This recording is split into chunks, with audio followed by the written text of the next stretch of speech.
Family Murders in the Building fans, welcome to Tori Talks with Dr. S. I'm Tori, and this is Dr. S. Today we're going to talk about the season premiere episode. It's episode 1, season 4. It's called The Patient, for some reason.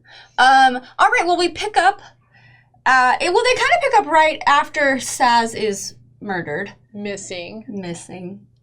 Yeah. Murdered. I kind of like the way they're starting this one because usually it's like they know it's a murder. Yeah. Right? But they don't know at this point. They just know so she's it's a little missing. different. It's a little variant on the typical plot for the season. So, you know, because I'm ready for something a little different this year. Yeah. Yeah.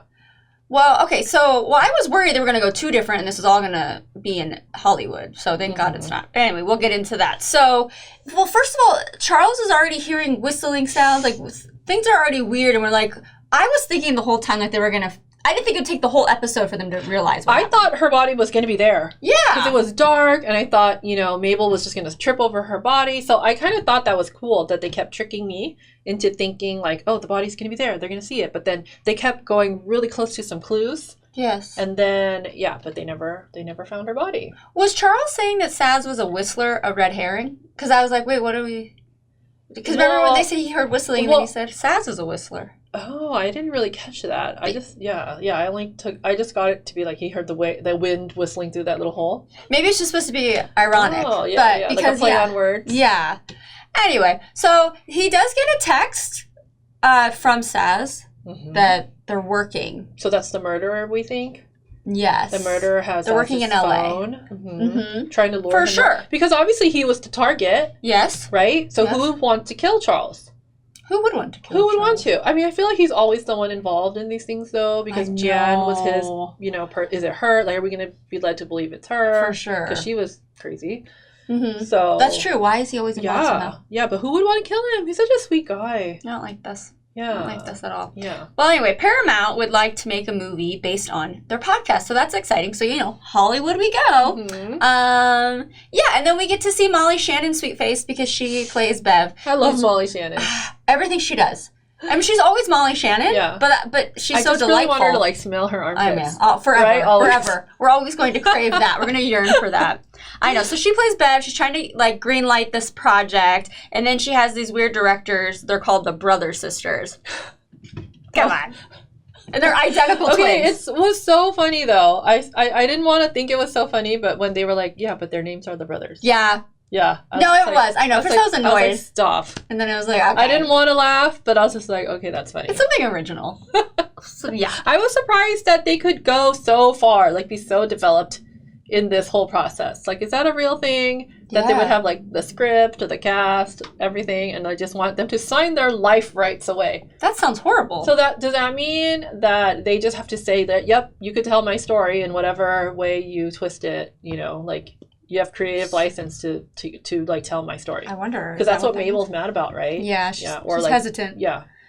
Well, yeah, so at the party in the hills, we get to see the actors who are going to be playing them. So Eugene Levy will be playing Charles. I get that. Yeah, I see that. Eva Longoria will play Mabel, and then she says that they aged her up because it seemed creepy that this millennial is hanging out with these two older guys. But that's part of the charm. Yeah, I kind of like it that way, though. But Eva Longoria does look like she could be 30. Yeah, she really does. So, yeah, that was really funny, too, actually. I love Eva Longoria. Yeah. As a person and her roles. So. Yeah. And then Zach Galifianakis as Oliver is questionable. I mean, I like him. Yeah. But I don't know. I don't know. That was kind of funny, though. We were like, who are you?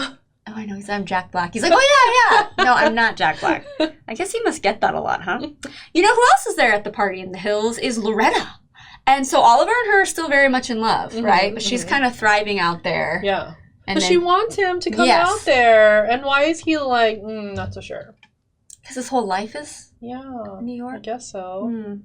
And that is a hard ask, but what do you think about the real-life dating rumors between Meryl Streep and Martin Short? Did you not know that? I did not know that. Oh, there's rumors, and they were holding hands at the season 4 premiere after party. Oh, that's juicy. They have yet to confirm it. Ooh, that's kind of cute. That's adorable, actually. I thought Meryl Streep was still married to what's his name? Oh, I didn't know. No, I don't think I he's- actually don't follow her personal life, so that's all interesting to me. I'm new. I don't know if anybody else has heard that, but I would love that. That was Oh my true. gosh, how fun. So while they're in Hollywood, they need to check up on Saz, right? So they go to their apartment and they see there's packages and mail. Which was suspicious. Why did they just think, oh, well, right? But we know Charles didn't really, because, he's trying to talk to Eugene Levy and he's like, I'm sorry, I'm just so distracted because I haven't heard from a friend. So they ultimately make it back there and there's x-rays on the walls because they were really proud of their broken bones. Yes. And joints. Right, all the, it was a smart move to highlight which bones were replaced by I figured that was the reason. Bulgarian hardware. Totally figured. I was like, okay, that's going to play into this somehow. Yes. Mm-hmm. Anyway, so then they get a call there Charles does, from the doorman saying like, oh, sorry, I know I'm supposed to replace your window, glass and window. He's like, what? Do you mean? Yeah. And then that's where the little bullet whistling comes from. And then don't forget Howard and his cute new dog. Oh my gosh, I love him. So Gravy was a working dog and used to be a cadaver dog. So if you remember earlier on. Grave, why? Yes. Earlier in that episode, when Howard went to show off Gravy was barking. Like, something's up, Mm-hmm. So once Charles and them kind of put it together, they're like, okay, we need this dog to help out. So then the dog leads them to the incinerator, which is out of order. So they go down there, and then what do they find in the incinerator? The parts. Okay, so that was so genius. So I didn't really. I thought, okay, that's interesting, like the X-rays with the metal. Yes. But then the incinerator, I was like, oh, there's going to be no evidence. And as soon as they brought it out, I was like, oh, genius. Good job. Yeah. So this is different. This is a little different for Only Murders in the Building. Yes. I'm into it. I like it. And then he texts the Saz, and he's like, you're not Saz. So I feel like he shouldn't have done that. Probably not.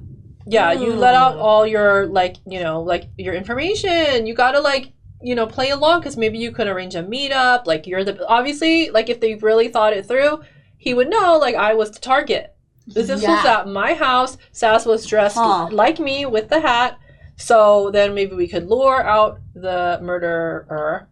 But he didn't do that. He let it go. It's chill. But, okay, so Scott Bakula was also dressed in Saz's outfit. Is he going to be like a red herring type, right? Because, he's the one who made Charles suspicious, right? Because he's also been looking for Saz, but also, was that fake? Is Scott Bakula going to be kind of implicated? I don't know. I don't know. Yeah, he could be one of those fake, implicate him. They've done that in the past. Yes, yep. But they have definitely. Yeah. But I'm into it. I like that it's a little different. Yeah, so far so good. But I really was worried. I was like, no, please, it can't take place in Hollywood because it's only murders in that building. Yeah. But Mabel signed. She signed because she had the 3 flutes and the champagne, so she was ready to go. Because was worried about her not having a place to live. But if money was no object and she's got tons of money now, then she can live in the Astoria again. Estonia? Arconia. Wow, we're great I was like, what is it? Jeez. But it'll justify why she could live in that beautiful apartment. True. Because we need her back there. Yeah, she has to live there. Yeah. So. All right. So far, so good. All right, I'm in. Yeah, let us know what you guys thought of this episode. Please comment below, and then we will see you next week. Thank you for watching. Goodbye.